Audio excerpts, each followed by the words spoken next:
Hello everyone, welcome to Shivansan TV again. आज फिर हम लोग एक नया स्टोरी को रीड करेंगे और अपने नॉलेज को इन्हेंस करेंगे। तो स्टार्ट करते हैं बिना देरी किए हुए और स्टार्ट करेंगे हम लोग अपने वोकैब से। पहले क्योंकि स्टोरी में कुछ वोकैब आएगी, आप लोग को मिलेगा उसमें, तो वो वोकैब को सबसे पहले देखेंगे जो वोकैब आप लोग को स्टोरी में मिलेगा। तो पहला वोकैब है, पहला day by day. Day by day का मतलब होता है दिन प्रतिदिन, gradually, over time. Day by day, दिन प्रतिदिन, ग्रेजुअली, ओवर टाइम। दूसरा नंबर क्रेज। क्रेज का मतलब होता है साहस, ब्रेवरी इन डिफिकल्ट सिचुएशंस, मतलब बहादुरी। जो कठिनाई का जो सिचुएशन होता है, समय होता है, उसमें जो बहादुरी होता है, उसी को क्रेज बोलेंगे। क्रेज मतलब साहस, bravery in difficult situations. Sai, Sai not comfortable talking to others. वो कंफर्टेबल नहीं है दूसरों से बात करने में, वो शर्मीला है। साई मतलब शर्मीला। क्वाइट, क्वाइट का मतलब होता है मेकिंग लिटिल और नो नॉइज। क्वाइट मतलब शांत, मेकिंग लिटिल और नो नॉइज मतलब शोरगुल नहीं करना, बिल्कुल शांत रहना। ठीक है, वही क्वाइट होता है। क्वाइट का मतलब शांत। Afraid, afraid feeling fear. Afraid के साथ एक प्रेपोजिशन होता है, वो फिक्स रहता है। ठीक है, अफ्रेड के साथ हमेशा ऑफ लगता है, अफ्रेड ऑफ। ठीक है, तो अफ्रेड फीलिंग फियर मतलब कैसा उसका भावना है, उसका फीलिंग है फियर, डर। तो अफ्रेड मतलब डरा हुआ। कॉन्फिडेंट, कॉन्फिडेंट का मतलब होता है आत्मविश्वास, श्योर ऑफ वन सेल्फ, खुद पे क्या है, श्योर है, निश्चित है, आत्मविश्वास है खुद के ऊपर, confident. Nervous, nervous feeling uneasy और एंक्शस। एंक्शस का मतलब होता है जो फीलिंग उसका नर्वस है, चिंता में रहता है, वो हमेशा नर्वस फील करता है, वही होता है फीलिंग अनईजी और एंक्शस। फ्रेंडली, फ्रेंडली का मतलब होता है जो फ्रैंकली रहता है, मित्रता पूर्वक सबसे व्यवहार करता है, उसी को फ्रेंडली बोलेंगे। काइंड एंड प्लीजेंट, एकदम शांत रहता है, प्लीजेंट रहता है, काइंड रहता है, उसी को फ्रेंडली बोलेंगे। फ्रेंडली मतलब kind and pleasant. Out going, out going हुआ सोशिएबल एंड टॉकेटिव। वो आउट गोइंग है मतलब सोशिएबल है। वो एक होता है इंट्रोवर्ट, एक होता है एक्सट्रोवर्ट। तो ये इंट्रोवर्ट नहीं है, ये टॉकेटिव है, बातूनी है, बात ज्यादा करता है, लोगों से ज्यादा घुला मिला रहता है, वो सोशिएबल है, समाज में अपना योगदान ज्यादा देते हैं, बातचीत करते हैं ज्यादा। Out going. डिटरमाइन, डिटरमाइंड का मतलब होता है शोइंग स्ट्रॉन्ग विल, दिखाना, क्या दिखाना, स्ट्रॉन्ग विल। डिटरमाइन दृढ़ रहना, एकदम स्ट्रॉन्ग बनना, उसी को डिटरमाइन बोलते हैं, दृढ़ रहना, शोइंग स्ट्रॉन्ग दिखाना। विल मतलब इच्छा, उसकी जो इच्छा है एकदम स्ट्रॉन्ग है, तो स्ट्रॉन्ग इच्छा दिखाना, उसी को डिटरमाइंड बोलेंगे। एक बार भी यहाँ से रिवाइज कर ले। डे बाय डे, प्रतिदिन। क्रेज मतलब साहस, साय मतलब शर्मिला, क्वाइट मतलब शांत, अफ्रेड मतलब डरा हुआ, कॉन्फिडेंट मतलब आत्मविश्वास, नर्वस मतलब नर्वस है जो फीलिंग उसका अनईजी है, एंग्जस है। फ्रेंडली, फ्रेंडली मतलब kind and pleasant. Out going जो टॉकेटिव होता है, सोशिएबल होता है। डिटरमाइंड दृढ़।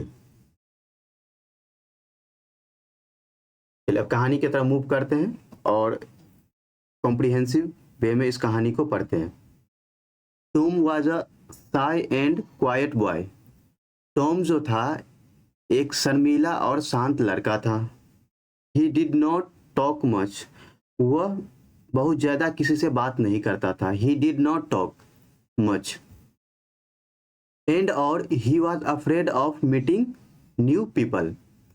और ही वॉज अफ्रेड, वो डरा रहता था, वो डरता था क्या चीज से, मिलने से, न्यू पीपल, नए लोगों से मिलने से वो हमेशा डरता था। एवरी डे, प्रत्येक दिन, he sat alone in the classroom, वो प्रत्येक दिन जो बैठता था वो अकेला ही बैठता था, इन द क्लासरूम, अपने वर्ग में। Looking at his books but not speaking to anyone, वो देखता रहता था अपने किताबों को, बुक्स को, बट लेकिन नॉट स्पीकिंग, लेकिन बात नहीं करता था टू एनीवन, किसी से। वन डे, एक दिन, हिज टीचर, उनके जो टीचर थे जिनका नाम था मिस्टर ब्राउन, वो नोटिस्ड दिस, वो नोटिस किया, किसको नोटिस किया, दिस मतलब ये एक्टिविटी को नोटिस किया कि वो जो लड़का है टॉम, वो आता है और हमेशा वो अपने बुक्स को देखता है और स्पीकिंग टू एनीवन, किसी दूसरे से वो बात नहीं करता है। ही वॉक टू टॉम, वह बात किया टू टॉम से, एंड सेड, और कहा, Tom you have great ideas, तुम्हारे पास बहुत ही अच्छा आइडिया है। यहाँ पे बट है वो रॉन्ग हो गया, यहाँ पे सो होता तो और अच्छा होता। सो इसीलिए यू मस्ट एक्सप्रेस देम, इसीलिए तुमको एक्सप्रेस करना चाहिए अपने आइडिया को। स्टार्ट विथ स्मॉल स्टेप्स, और स्टार्ट करना चाहिए, शुरू करना चाहिए छोटे छोटे कदमों से। टॉम थॉट, टॉम ने सोचा, about mister brown words, mister brown जो था उनके शब्दों के बारे में सोचा। दैट इवनिंग, और उस इवनिंग को, उस शाम को, he stood in front of the mirror, वह खड़ा था in front of the mirror, mirror के सामने में, एंड और प्रैक्टिस्ड, और प्रैक्टिस किया स्पीकिंग, बोलने का, लाउडली, मतलब जो कैसे अच्छे से लाउडली बोला जाए, क्योंकि उनके टीचर जो थे वो उनको बोले थे कि आपके पास बहुत अच्छे अच्छे आइडिया है, आप उनको छोटे छोटे कदमों से स्टार्ट कर सकते हैं। तो वो उनके वर्डों के बारे में सोचा घर पे जाके, और उस इवनिंग उसने खड़ा हुआ मिरर के सामने और प्रैक्टिस किया बोलने का, वो भी लाउडली बोलने का। द नेक्स्ट डे, अगले ही दिन, ही स्माइल्ड एट हिज क्लासमेट्स, वह स्माइल किया एट हिज क्लासमेट्स, अपने क्लासमेट के ऊपर, अपने जो क्लासमेट वर्ग के जो छात्र थे उनके ऊपर, एंड और सेड, कहा, हेलो, क्या कहा, हेलो कहा। दे स्माइल्ड बैक, तो दे आया है क्लासमेट्स के लिए, तो ये जो है क्लासमेट्स वो भी वापस से स्माइल किया। स्लोली, धीरे धीरे, टॉम चेंज्ड, टॉम ने क्या हुआ, वो परिवर्तन हो गया। ही स्टार्टेड आस्किंग क्वेश्चंस, वो शुरू कर दिया आस्किंग, पूछना, questions person in class, classroom में, वर्ग में। ही ज्वाइंड, उसने ज्वाइन किया अ स्कूल क्लब, वो स्कूल क्लब भी ज्वाइन किया। एंड और मेड न्यू फ्रेंड्स, और नए दोस्तों भी बनाया, नए नए दोस्त बनाए। डे बाय डे, दिन प्रतिदिन, ही इम्प्रूव्ड, वह इम्प्रूव्ड किया। 1 ईयर लेटर, एक साल बाद, Tom stood on the stage, Tom खड़ा हुआ मंच पे, वो मंच पे गया अपने स्पीच देने के लिए, भाषण देने के लिए। गिविंग अ स्पीच, और भाषण देते हुए या भाषण दिया। और he was no longer the shy, और वो लंबे समय तक क्या नहीं रहा, वो शाय नहीं रहा, शर्मीला नहीं रहा। ही हैड चेंज्ड, वो क्या हो गया, वो चेंज्ड हो गया था, वो परिवर्तन हो गया था। ही हैड इम्प्रूव्ड, वह इम्प्रूव्ड हो गया था, पहले जैसा शर्मीला वो नहीं था, उनके अंदर इम्प्रूवमेंट आ गई थी। The journey was not easy, the journey, ये जो जर्नी था उनका, यात्रा जो था, ये टॉकेटिव लड़का नहीं था, वो इंट्रोवर्ट था, उससे ये टॉकेटिव बना, लोगों से बात करना स्टार्ट किया। वो जो परिवर्तन की जो यात्रा थी वो इतनी आसान नहीं थी, वो व्हाट नॉट इजी, वो इजी नहीं थी, बट लेकिन टॉम लर्नड, टॉम ने सीखा, डैट स्मॉल स्टेप्स, कि छोटा जो कदम होता है, छोटे छोटे कदम, वो लीड टू बिग चेंजेस, वो बड़े परिवर्तनों का कारण बनता है। यहाँ पे लीड टू दिख रहा होगा आप लोगों को, लीड टू का मतलब होता है किसी चीज का कारण बनना, तो बड़े परिवर्तनों का वो कारण बना छोटे छोटे स्टेप्स। इसीलिए अपने जीवन में एक ही बार बड़ा स्टेप लेने का न सोचे, छोटे छोटे कदमों से इंसान बड़ा बनता है। तो छोटे छोटे कदमों से आगे बढ़ते रहे और अपने जीवन में बहुत ही आगे जाए और बहुत ही इम्प्रूवमेंट करे। चलिए, तो हम लोग अब ग्रामर को देखेंगे। चलिए, यहाँ पे आप लोग को वो जो वोकैब था उसमें भी बताया है और यहाँ भी बता देते हैं। अफ्रेड ऑफ दिख रहा होगा, अपडेट जो होता है ना, ये अपने बाद ये जो वर्ब है वो फिक्स प्रीपोजिशन लेता है, वो ऑफ ही होता है। और प्रीपोजिशन के बाद हमेशा ऑब्जेक्टिव केस आता है, हमेशा ऑब्जेक्टिव केस आता है और ऑब्जेक्ट के रूप में नाउन या प्रोनाउन आता है।